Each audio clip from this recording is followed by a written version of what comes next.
جب دنیا میں کرمنلز کو سزا ملتی ہے تو اللہ کیوں نہیں سزا دے گا آخر کرمنلز کو، مجرموں کو؟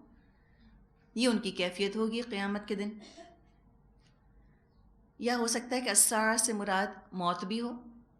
جس شخص نے بھی دنیا میں اللہ کی اطاعت نہ کی ہوگی، ہر وہ شخص جب موت کے دروازے پر پہنچے گا یا قیامت کے دن وہ حاضر ہوگا، ایسا ہی محسوس کرے گا، یہ اللہ کے باغی تھے، یہ اللہ کے ریبلز تھے، ناشکرے، تھینک لیس لوگ، ساری نعمتیں اپنا حق سمجھ کر وصول کرتے رہے، بجائے کہ اللہ کو حاکم مانتے خود حاکم بن کر بیٹھ گئے۔ جب ان کی حرکتوں کا، کرتوتوں کا انجام سامنے آئے گا، اللہ کی رحمت سے بالکل مایوس ہو جائیں گے۔ ان کو پتہ ہوگا اللہ ہم پہ اب رحم نہیں فرمائے گا۔ آیت 13، وَلَمْ يَكُنْ لَهُم مِّن شُرَكَائِهِمْ شُفَعَاءُ وَكَانُوا بِشُرَكَائِهِمْ كَافِرِينَ۔ ان کے ٹھہرائے ہوئے شریکوں میں کوئی ان کا سفارشی نہ ہوگا اور وہ اپنے شریکوں کے منکر ہو جائیں گے۔ شریک کس کو کیا؟ کسی دیوی کو، کسی دیوتا کو، کسی فرشتے کو، کسی رسول، کسی پیر کو، بزرگ کو، کسی ولی اللہ کو۔ یہ شرک کی ظاہری شکلیں ہیں، شرک جلی۔ پھر شرک خفی کیا پتہ کیا ہو، کوئی محبت، کوئی رشتہ،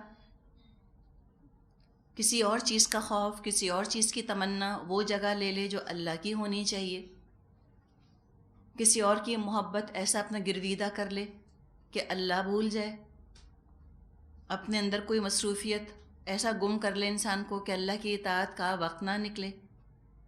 یہ سب شریک ہی ہیں، ان میں سے کوئی نہیں آئے گا قیامت کے دن عذاب سے نجات دلوانے کے لیے، کوئی کام آنے والا نہیں۔ بلکہ کیا ہوگا؟ فرمایا وَيَوْمَ تَقُومُ السَّاعَةُ يَوْمَئِذٍ يَتَفَرَّقُونَ فَأَمَّا الَّذِينَ آمَنُوا وَعَمِلُوا الصَّالِحَاتِ فَهُمْ فِي رَغْدَةٍ يَحْبَرُونَ۔ جس روز وہ ساعت برپا ہوگی، اس دن سب انسان الگ گروہوں میں بٹ جائیں گے۔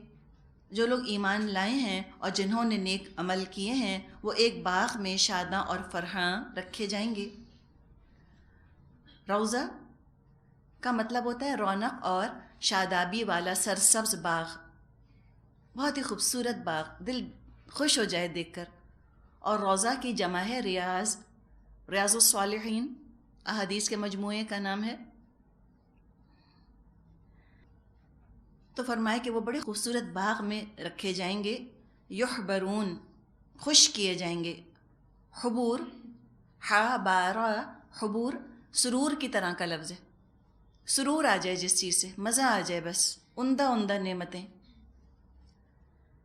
تو یہاں بتایا گیا کہ جب قیامت آئے گی تو لوگ الگ الگ گروہوں میں تقسیم ہو جائیں گے۔ ہاں، تو جو ایمان لائے، جنہوں نے نیک عمل کرے، وہ تو جنت میں ہوں گے۔ اس کے برعکس وَأَمَّا الَّذِينَ كَفَرُوا وَكَذَّبُوا بِآيَاتِنَا وَلِقَاءِ الْآخِرَةِ فَأُولَئِكَ فِي الْعَذَابِ مُحْضَرُونَ۔ اور جنہوں نے کفر کیا ہے اور ہماری آیات کو اور آخرت کی ملاقات کو جھٹلایا ہے، وہ عذاب میں حاضر رکھے جائیں گے۔ تو فرما بردار، نافرمان جدا جدا الگ الگ کر دیے جائیں گے۔ اب جس کو اس پر یقین ہو، یتفرقون، کہ فرقے فرقے بنا دیے جائیں گے لوگ، ایک باغ میں جانے والے، ایک آگ میں جانے والے، تو بتائیں کیسے کسی کو چین آ سکتا ہے جب تک اپنے رشتہ داروں کی وہ ہدایت کی فکر نہ کرے؟ ان کو نافرمانیاں کرتے دیکھ کر چین نہیں آ سکتا، دکھ تو ہو، تکلیف تو ہو، احساس تو ہو، کوشش تو کرے انسان ان تک بات کو پہنچانے کی، سننا نہ سننا تو ان کا فعل ہے، بتانا تو ہمارا کام ہے۔ صرف ان کے ریاکشن کے خوف سے ہم کیسے پیچھے ہٹ جائیں؟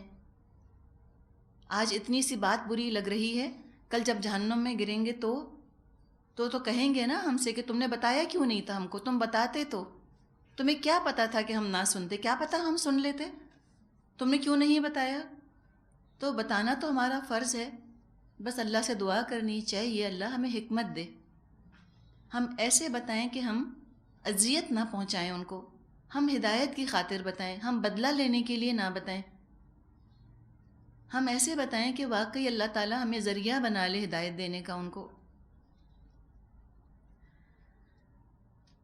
آگے فرمایا فَسُبْحَانَ اللَّهِ حِينَ تُمْسُونَ وَحِينَ تُصْبِحُونَ وَلَهُ الْحَمْدُ فِي السَّمَاوَاتِ وَالْأَرْضِ وَعَشِيًّا وَحِينَ تُظْهِرُونَ۔ بس تسبیح کرو اللہ کی جب کہ تم شام کرتے ہو اور جب صبح کرتے ہو۔ آسمانوں اور زمین میں اسی کے لیے حمد ہے، اور تسبیح کرو اس کی تیسرے پہر اور جب کہ تم پر ظہر کا وقت آتا ہے۔ تو جنت حاصل کرنے کی سمپل ریسیپی، سمپل فارمولہ بتا دیا۔ سبحان اللہ الحمدللہ، سبحان اللہ الحمدللہ، اللہ کو یاد رکھو کھڑے بیٹھے لیٹے اٹھے کروٹوں کے بل، صبح شام اپنے رب کا ذکر کرتے رہو۔ دل کی دھڑکن سے تم تسبیح کا کام لو، ہر دل کی دھڑکن کے ساتھ اپنے رب کو یاد کرو، تم دیکھو تمہارے نروز کیسے ریلیکس ہوں گے، تمہاری کوالٹی آف لائف کتنی اچھی ہوگی، دنیا کا غم کیسے تم سے دور ہوگا۔ مختلف اوقات کا ذکر کیا گیا۔ تم سونا، تم شام کرتے ہو، تصبحون صبح کرتے ہو، پھر عشین، عشی یہ آفٹرنون کو کہا جاتا ہے، دوپہر کو، جیسے ہم پی ایم کہتے ہیں نا، اے ایم پی ایم، تو یہ پی ایم والی چیز ہے۔ عشی کہتے ہیں زوال آفتاب سے غروب آفتاب کا وقت۔ اب مختلف اوقات کا ذکر ہے۔ صبح میں سورج کی روشنی مختلف ہوتی ہے، دوپہر میں مختلف ہوتی ہے، عصر کے وقت ڈفرینٹ ہے، مغرب کے وقت ڈفرینٹ ہوتی ہے نا۔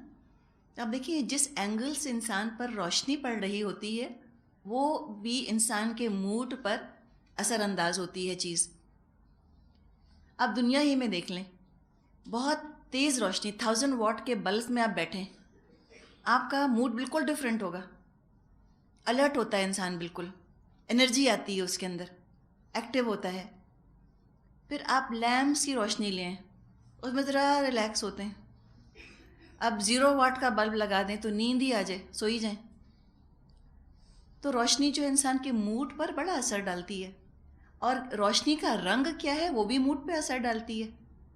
بعض رنگ ایسے ہوتے ہیں روشنی کے کہ انسان تھوڑا سا ڈپریس ہونے لگتا ہے، بعض روشنی کے رنگ ایسے ہوتے ہیں کہ انسان رومانٹک ہونے لگتا ہے، بعض روشنی کا رنگ ایسا ہوتا ہے کہ انسان بزنس لائک ہو جاتا ہے، بالکل نا، آفیشیل ہو جاتا ہے، الرٹ ہو جاتا ہے۔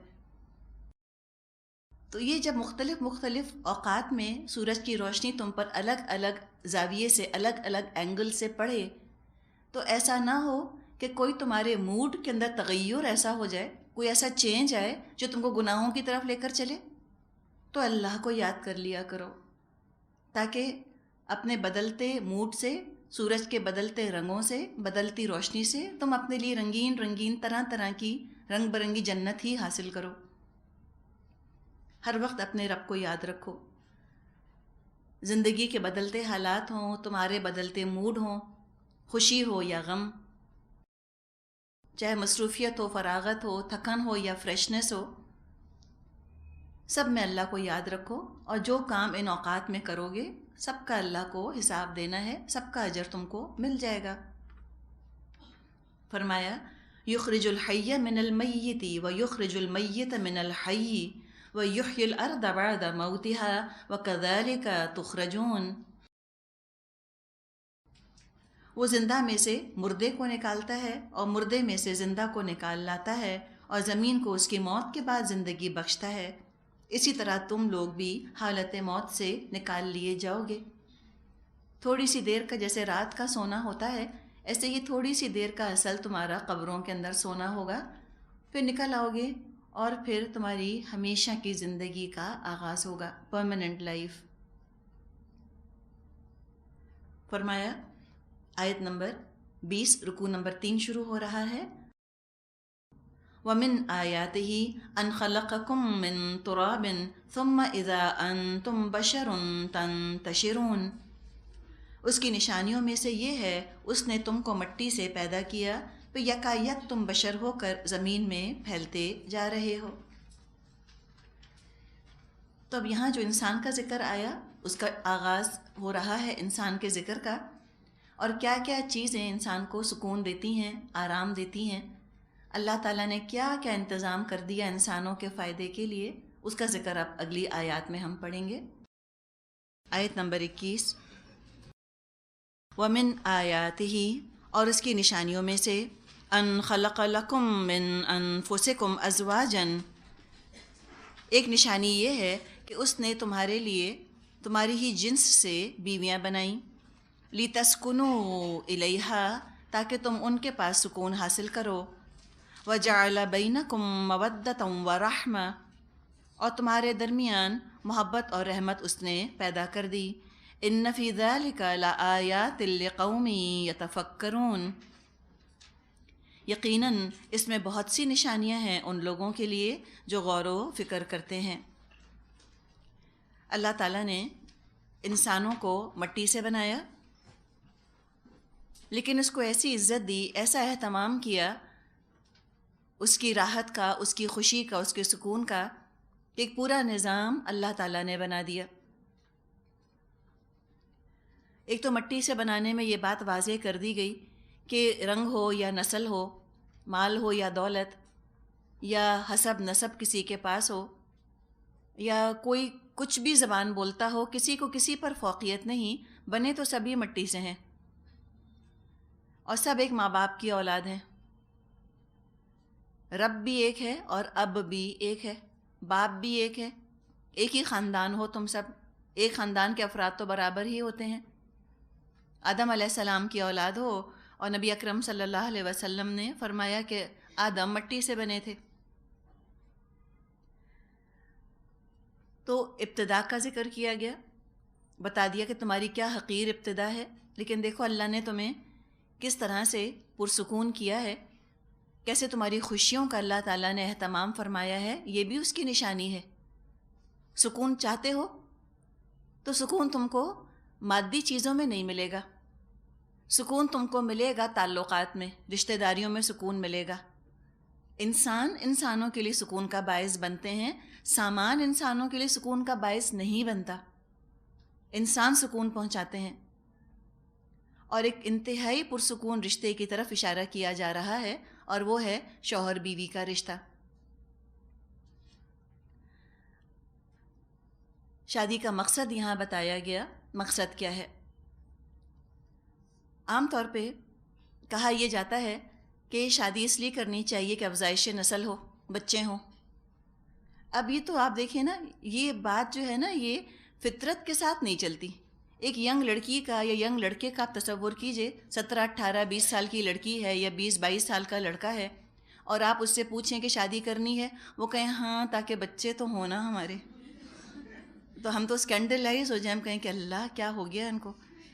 اور جو آپ میں سے شادی شدہ ہیں اور اللہ کے فضل سے بچوں والی ہیں، اگر جب آپ کی شادی ہو رہی تھی اور آپ کو بتایا جاتا کہ پریگننسی میں کیا ہوتا ہے، کیسی الٹیاں آتی ہیں، کیسی متلی ہوتی ہے، کیسے کپڑے ٹائٹ ہوتے ہیں، کچھ بھی نہیں آئے گا، جوڑے سل رہے ہیں نا ٹائٹ اس وقت، اماں سے کہتی ہیں کہ اماں اتنا سا بھی ڈھیلا نہ ہو، یہاں بھی پلیٹ دلوا دیں، بیلٹ والی شلوار ہو، بالکل ٹائٹ ہو، اور اگلے مہینے سب ادھڑنا شروع ہو جاتا ہے، سب قمیضیں کھلنے لگتی ہیں۔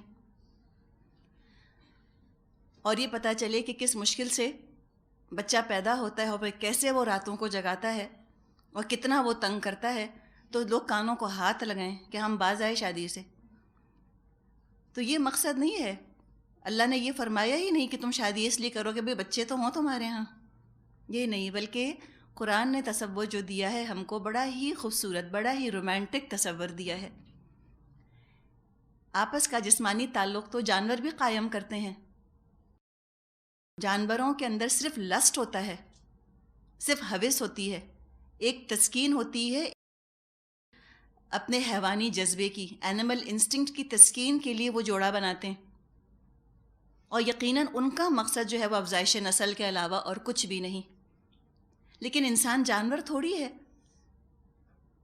انسان کے اندر صرف لسٹ نہیں پائی جاتی، لسٹ فل لو نہیں ہوتا انسانوں کے اندر، بلکہ بڑا رومانٹک لو ہوتا ہے۔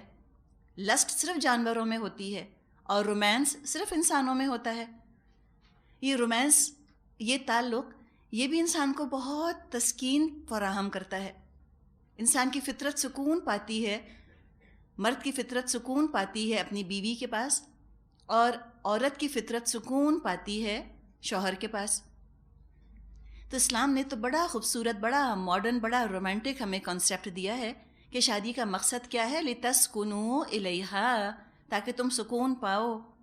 بچوں کا کیا ہے؟ قسمت میں ہوں گے تو ہو جائیں گے، اور اللہ نے قسمت میں نہیں لکھا تو شادی کے بعد بھی ہو سکتا ہے کہ بچے نہ ہوں۔ بالکل شوہر بیوی صحت مند ہوتے ہیں، قسمت میں اولاد نہیں ہوتی۔ سورۃ الشورى میں اللہ تعالیٰ نے یہ مضمون بیان کیا ہے۔ بچے تو اڈاپٹ بھی کیے جا سکتے ہیں، لیکن سکون جو ہے یہ اڈاپٹ نہیں کیا جا سکتا، خریدا نہیں جا سکتا۔ بچے نہیں ہو رہے تو چلو کوئی ٹیسٹ ٹیوب بیبی کروا لیتا ہے، کوئی کچھ اور تجربہ کر لیتا ہے، سائنس اس کی مدد کو آ جاتی ہے، لیکن سائنس سکون نہیں دے سکتی۔ سکون تو اس رشتے کے اندر ملتا ہے۔ اور یہ ہاں کی ضمیر پر غور کریں، مؤنث کی ضمیر ہے، جا تو رہی ہے جوڑے کی طرف، ازواج کی طرف۔ وہ تو ہے کہ شوہر کے لیے بیوی کے پاس سکون، بیوی کے لیے شوہر کے پاس سکون ہے، لیکن بہرحال ہاں کی جو ضمیر ہے، مؤنث ضمیر، یہ بھی ہمیں کچھ سوچنے پر مجبور کر رہی ہے۔ لگتا ہے کہ سکون کوئی مؤنث چیز ہے جو کہ مؤنث کے پاس ہوتی ہے، عورت کے پاس ہوتی ہے۔ اللہ تعالیٰ نے مرد اور عورت کو بہت سے رشتوں میں جوڑا ہوا ہے، لیکن عورت سب سے زیادہ جو باعث سکون ہوتی ہے وہ بیوی کے رشتے میں ہوتی ہے۔ شادی کے بعد مرد کو اپنی ماں کے پاس، اپنی بہن کے پاس، اپنی بیٹی کے پاس، کسی اور کے پاس وہ تسلی نہیں ملتی جتنی بیوی کے پاس ملتی ہے۔ کوئی پریشانی ہو وہ ماں سے پہلے بیوی کے ساتھ شیئر کرنا چاہتا ہے۔ تو جو ہم میں سے ساسیں ہیں، ہم اپسیٹ نہ ہوں، یہ ایک نیچرل اللہ تعالیٰ نے ایک سمجھیں کہ نظام بنایا ہوا ہے نا۔ شادی سے پہلے ماں کی بہت زیادہ اہمیت ہوتی ہے بیٹوں کی نظر میں، وہ ہر چیز آ کے پہلے ماں سے شیئر کرتے ہیں۔ شادی کے بعد آٹومیٹکلی اس کا رخ بیوی کی طرف مڑ جاتا ہے۔ اللہ نے یہ نظام ہی ایسا بنایا ہے، کمپٹیشن کی بات نہیں اس کے اندر۔ پہلا رشتہ ہی جو کہ ایک مرد اور عورت میں قائم کیا گیا، میاں بیوی کا رشتہ تھا، تو آپ سوچیں کتنا اہم رشتہ تھا۔ تو مرد کو سکون ملتا ہی بیوی کے پاس ہے، خوشخبری ملتی ہے وہ پہلے بیوی کو بتانا چاہتا ہے، کوئی پریشانی ہوتی ہے وہ پہلے بیوی کو بتانا چاہتا ہے۔ اللہ تعالیٰ نے سکون کی دولت ہی عورت کے پاس رکھ دی۔ تو جو خود پرسکون رہنا چاہتا ہے، ضروری ہے کہ وہ اپنی بیوی کو پرسکون رکھے، اور جو عورت پرسکون رہنا چاہتی ہے، ضروری ہے کہ شوہر کو پرسکون رکھے۔ اگر آپس میں شوہر بیوی کے اندر بے چینی ہے، پریشانی ہے، اگر عورت مظلوم ہے یا مرد مظلوم ہے، بے چین ہے، معاشرے کے اندر سکون کبھی نہیں آئے گا۔ یہ تو بیسک یونٹ ہے شادی کا ادارہ، گھر کا کارنر سٹون ہے سویلائزیشن کا۔ اس کے اندر بگاڑ ہوگا، اس کے اندر خرابی پیدا ہوگی، پورا معاشرہ جو ہے وہ پینک کا، انارکی کا، بگاڑ کا شکار ہو جائے گا۔ اللہ تعالیٰ نے آدم علیہ السلام کو بنایا، اللہ چاہتا تو ساتھی کے طور پہ ایک اور مرد بنا دیتا، ان کے ساتھ دو مردوں کی شادی ہو جاتی آپس میں، لیکن نہیں، اللہ جانتا تھا کہ مرد کو مرد کے پاس سکون نہیں ملے گا۔ بزنس ریلیشن شپ کے لیے تو بہت اچھا ہے، لیکن سکون، ایک جذباتی آسودگی، وہ مرد کو مرد کے پاس نہیں ملے گی۔ اس کے لیے تو عورت کا وجود ضروری ہے، اور عورت بھی کس روپ میں؟ بیوی کی روپ میں۔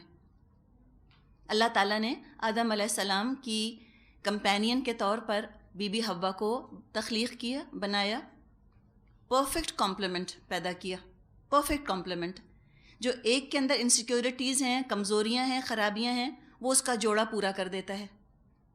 جو کام مردوں سے نہیں ہوتا وہ عورتیں کرتی ہیں، جو کام عورتوں سے نہیں ہوتا وہ مرد کر دیتے ہیں۔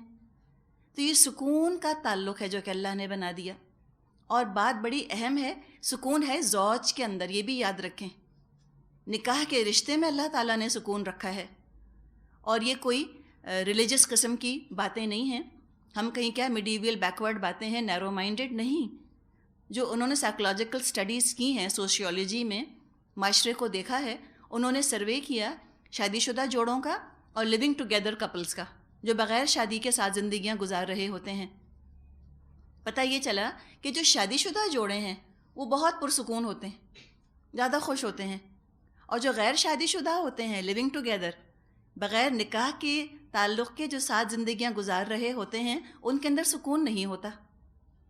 بلکہ یہ بھی انہوں نے سروے کیا کہ شادی شدہ مرد ان کی زندگیاں زیادہ طویل ہوتی ہیں غیر شادی شدہ مردوں کے مقابلے میں, ان کو بیماریاں بھی کم ہوتی ہیں. اللہ تعالیٰ نے ایک چاشنی رکھی ہے اس رشتے کے اندر, بہت اللہ تعالیٰ نے برکت رکھی ہے اس رشتے کے اندر. شیطان کی تو کوشش یہ ہوتی ہے کہ اس رشتے کے اندر خرابی ڈلوا دے. تو اہم ترین ذمہ داری اس رشتے کی حفاظت ہے. خود شوہر بیوی بھی اس رشتے کی حفاظت کریں, قدر کریں ایک دوسرے کی, اور جو خاندان کے دوسرے افراد ہیں, ساس کی شکل میں, سسر کی شکل میں, لڑکی کے ماں باپ یا لڑکے کے ماں باپ, وہ بھی بھرپور اپنی طرف سے کوشش کریں کہ اس رشتے کے اندر وہ خلل اندازی نہ کریں, اس رشتے کے اندر بگاڑ پیدا نہ کریں. یہ شیطان کا کام ہے میاں بیوی کو لڑوا دینا. اب بعض دفعہ ناسمجھ مائیں ہوتی ہیں, ہو سکتا ہے کہ بیوی کی ماں بہت ناسمجھ ہو, اتنی ڈیمانڈنگ ہوتی ہیں بعض دفعہ مائیں یا پیرنٹس اپنی بیٹیوں کے معاملے میں. وہ کہتے ہیں بس تو ہماری خدمت کرو, ہمارا خیال کرو, اور بعض دفعہ ان کے گھروں کے اندر پرابلمس کریٹ ہو جاتے ہیں اس وجہ سے. تو میکے والوں کو بھی یہ بات زیب نہیں دیتی کہ اپنی بیٹی پر اتنا پریشر ڈالیں کہ وہ اپنا گھر نگلیکٹ کرے اور ان کا خیال کرے. نہیں, اس کی اولین ذمہ داری اس کا شوہر, اس کا اپنا گھر ہے پہلے. بعض دفعہ مائیں ناراض ہوتی ہیں کہ تم تو بدل گئیں, تم تو ویسی رہی نہیں, تمہیں کیا ہو گیا, تم خیال نہیں کرتی ہمارا, بس تم آؤ, ہمیں ضرورت ہے. اور بیٹیاں بیچاری سب چھوڑ چھاڑ کے چلی جاتی ہیں, گھر آتی ہیں تو پھر گھر الٹا پڑا ہے سارا, ہسبینڈ کا کام نہیں ہوا, ادھر موڈ خراب ہو رہا ہوتا ہے. تو ہم تو بہت پرابلم میں آ جاتی اگر نبی اکرم صلی اللہ علیہ وسلم نے ہماری رہنمائی نہ فرمائی ہوتی. آپ صلی اللہ علیہ وسلم نے فرما دیا کہ ایک مرد پر سب سے زیادہ حق اس کی ماں کا ہے, چاہے ہم بیویوں کو کتنا بھی برا لگے. ہم کہیں لو ساس کا حق سب سے زیادہ, ہاں تو ہے, رکھ دیا اللہ نے, اللہ کے رسول نے بتا دیا. تو ایک مرد پہ سب سے زیادہ حق اس کی ماں کا ہے, اور ایک عورت پر سب سے زیادہ حق اس کے شوہر کا ہے. سب سٹریم لائننگ ہو گئی نا, سب پرائیورٹی سیٹ ہو گئی, ساری ترجیحات بتا دی گئیں. الحمدللہ. اگر شوہر کہتا ہے کہ نہیں جانا ہے تم کو آج اس شادی میں, اماں کہتی ہیں تم کو آنا ہی آنا ہے, آپ کیا کریں گی؟ آپ نہیں جا سکتی, سیدھی بات, بات ختم. اس لیے کہ راضی اللہ کو کرنا ہے, نہ اماں کو راضی کرنا مقصد ہے, نہ شوہر کو راضی کرنا مقصد ہے. مقصد تو ہے اللہ کو راضی کرنا. اگر شوہر خفا ہوتا ہے تو نہیں جانا, اور خفگی کو بھی پہچاننا پھر یہ عورت کی ذمہ داری ہے. مزاج شناس عورت ہوتی ہے, اور مزاج شناس بیوی ہی سکون کا باعث بنتی ہے. اب اگر آپ نے پوچھا امی بلا رہی ہیں جاؤں, میاں نے میگزین اٹھا کر پیچھے سے کہا تمہاری مرضی, آپ نے کہا مل گئی اجازت, کہہ رہے ہیں جاؤ. اب وہ یہ چیک کر رہے ہوتے ہیں کہ آپ اپنی مرضی کرتی ہیں یا ان کی مرضی کرتی ہیں. جب وہ کہیں کہ تمہاری مرضی, آپ کہیں اچھا میں نہیں جا رہی, میرا نہیں دل چاہ رہا, فوراً میگزین رکھ کے کھڑے ہو جائیں گے, بہت خوش ہوں گے. بیوی کو ادھر سے ادھر ہوتا نہیں دیکھ سکتے. پرسکون مرد کو چاہیے یہ ہوتا ہے کہ جب میں گھر آؤں بیوی ہو, گھر سے جاؤں تو بیوی گھر میں موجود ہو, گھر واپس آؤں تو بیوی گھر میں موجود ہو. یہ ان کی فطری کمزوری ہے, اور کمزوری کو بھی سمجھیں. وجہ یہ ہے کہ وہ چاہے 10,000 لوگوں کی کمپنی چلا رہے ہوں, انہیں اپنی قمیض نہیں ملے گی آپ کے بغیر. ان کو سب کچھ سمجھ آ جائے گا, بڑے بڑے میتھس کے پرابلمز وہ حل کر لیں گے. اگر آپ نے ان کو یہ سمجھایا کہ یہ میری امی کی کزن کی بیٹی ہے, وہ وہیں لاسٹ ہو جائیں گے, کہیں گے اتنا لمبا رشتہ ہمیں نہیں سمجھ آتا. سب کچھ وہ کر لیں گے, بیڈ کور سیدھا نہیں بچھے گا ان سے, آزما کے دیکھ لیں. ان کو یہ بھی نہیں یاد ہوگا کہ تولیہ کہاں رکھا جاتا ہے, بستر پر ہی پھینک دیں گے, ورنہ زمین پر ہی پھینک دیں گے, سب سے زیادہ آسان ہے. تو ان کی یہ مجبوری ہے کہ چھوٹی چھوٹی چیزوں کے لیے ان کو ایک اسسٹنٹ چاہیے ہوتا ہے ان کے ساتھ ساتھ, جو لگا رہے, چیزیں اٹھا کے ان کے ہاتھ میں دے تو ان کو سمجھ آتا ہے کون سی چیز کہاں رکھی ہے. سلیقے مند مرد بھی ہوتے ہیں لیکن بہت کم. اپنے ہسبینڈ سے کبھی آپ کہیں کہ بھی فلاں مرد اتنا سلیقے مند ہے, اپنی الماری خود ٹھیک کر لیتا ہے, ان کا ہسبینڈ تو اتنا اچھا ہے, وہ تو کھانا بھی پکا لیتا ہے, تو کہیں کہ پھر وہ مرد سے ہی شادی کر لیتا، تو عورت سے شادی کرنے کی ضرورت کیا تھی؟ ایک دفعہ میں نے ایسی غلطی کری، اپنے ہسبینڈ سے کہا کہ فلاں کو دیکھیں اتنے سلیقے مند ہیں، تو کہتے ہیں کسی آدمی سے شادی کر لیتے، پھر تو عورت کا فائدہ. تو ان کو ایک کمزوری ہے نا، عورت کمپلیمنٹ کرتی ہے ان چیزوں کو، تو ان کو چاہیے ہوتی ہے کہ بیوی میرے پاس گھر میں موجود ہو. گھر نہیں لگتا شوہر کو، وہ گھر واپس آئے اور بیوی موجود نہ ہو، لگتا ہے کوئی نہیں گھر کے اندر. ایسے کمروں میں جھانک جھانک کر ڈھونڈتے ہیں بیوی کو، کہاں گئی کہاں گئی کہاں گئی، 10 منٹ کو کہیں گئی ہے، اس وقت کیوں گئی جب میں آنے والا تھا. تو الحمدللہ اس میں بھی اللہ کا شکر ادا کرنا چاہیے کہ اللہ تعالیٰ نے یہ محبت رکھی ہے درمیان. اگر یہ ہے تو اس کو قدر کرنی چاہیے بیویوں کو. سکون کا جہاں تک تعلق ہے، نبی اکرم صلی اللہ علیہ وسلم کی ایک حدیث میں مضمون آتا ہے، آپ فرمایا کرتے تھے کہ جب مکے والے مجھ کو پریشان کرتے میں خدیجہ کے پاس آتا، اور کوئی غم کوئی پریشانی ایسی نہیں تھی جو خدیجہ سے بات کر کے ہلکی نہ ہو جاتی. یہ ہوتی ہے مثالی بیوی، بہترین بیوی، جو مرد کا ٹینشن کم کر دے، اس کو ٹینشن میں مبتلا نہ رکھے، ہر وقت پینک بٹن نہ دبائے اس کا، ہر بات میں ہلا رہی ہے، ہر بات میں گھبرا رہی ہے، چھوٹی چھوٹی باتوں کو بڑا بڑا ایشو بنا کے دکھا رہی ہے میاں کو. تو آپ دیکھیں کہ عورتوں نے لگ رہا ہے کہ اپنا کردار صحیح ادا نہیں کیا، اسی لیے مردوں میں بیماریاں اتنی زیادہ پھیل گئی ہیں. ہارٹ پرابلم مردوں کو، ٹینشن ان کو، ڈپریشن ان کو، بلڈ پریشر ان کو، اس لیے کہ بیویاں سکون کا سبب نہیں بن رہی، ڈیمانڈنگ بہت ہیں. اور یاد رکھیں کہ ڈیمانڈنگ بیوی کبھی بھی سکون فراہم نہیں کر سکتی. ذرا سا اپنے آپ کو نیچے رکھیں، شوہر کو ترجیح دیں چیزوں کے اوپر، اس کی اہمیت زیادہ رکھیں، اس کو سر کا تاج بنا کے رکھیں. اس کے ایگو کو، اس کی انا کو یہ چیز اچھی لگتی ہے. برابر کی زبان چلانے والی، ترکی بترکی زبان چلانے والی بیوی یہ کیسے سکون کا باعث بنے گی؟ لڑنے جھگڑنے والی بیوی سکون کا باعث بن نہیں سکتی. ہو سکتا ہے کہ اپنے میکے میں آپ بہت نخرے سے رہتی ہوں، لیکن اب نخرہ چھوڑ دیں، اب نخرہ اٹھانا سیکھیں، اور نخرے اٹھانے سے کوئی اہمیت یا ویلیو کم نہیں ہو جاتی، بلکہ ایک نیسیسٹی بن جاتی ہے بیوی شوہر کی. یہ بھی بڑی چیز ہے کہ بیوی جو ہے شوہر کی ضرورت بن جائے. اور ضرورت کیسے بنا جاتا ہے؟ چھوٹے چھوٹے کام اپنے ذمے لے کر، چھوٹے چھوٹے کام کیجئے.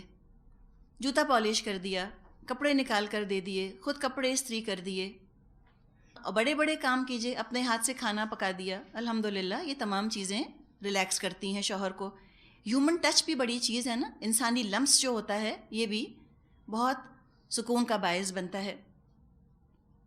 اور گھر کی فضا کو ٹینشن فری رکھنے کی ضرورت ہے، پیس اور ٹرینکولیٹی کی ضرورت ہوتی ہے. تو سکون پہنچانے کے لیے شوہر کو ضروری ہے کہ بیوی سلیقہ مند ہو، کفایت شعار ہو. اگر بہت خرچ کرنے والی بیوی ہے، شوہر کو سکون نہیں ملے گا. کھلا ہاتھ کر کے خرچ نہیں کرنا چاہیے. جتنا پیسہ دے دیا اسی کے اندر گزارا کرنے کی بھرپور کوشش کریں. دنیا کے لیونگ سٹینڈرڈ کو مت دیکھیں، شوہر کا کمانا دیکھیں کتنا کما رہا ہے. 20,000 کماتا ہے، 20,000 میں گزارا کیجئے، اللہ کا شکر ادا کیجئے. 20 لاکھ کماتا ہے، 20 لاکھ میں کیجئے. لیکن پیسے کے لیے شوہر کو پریشان نہیں کرنا چاہیے، اور مستقبل کا ہال مت دلائیں اس کو کہ تم تو کماتے نہیں، بچے کیسے پڑھیں گے، اب تو گھر نہیں ہے ہمارا ہوگا کیا.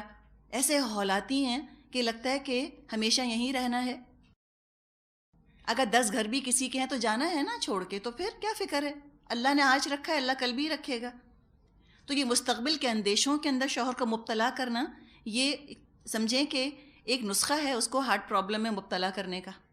مت مستقبل کا ہال دلائیے اس کو. اللہ نے آج کھلایا ہے، اللہ کل بھی کھلائے گا، فکر نہ کریں. تو تنخواہ کے اندر گزارا کرنا اور سلیقے کے ساتھ گزارا کرنا.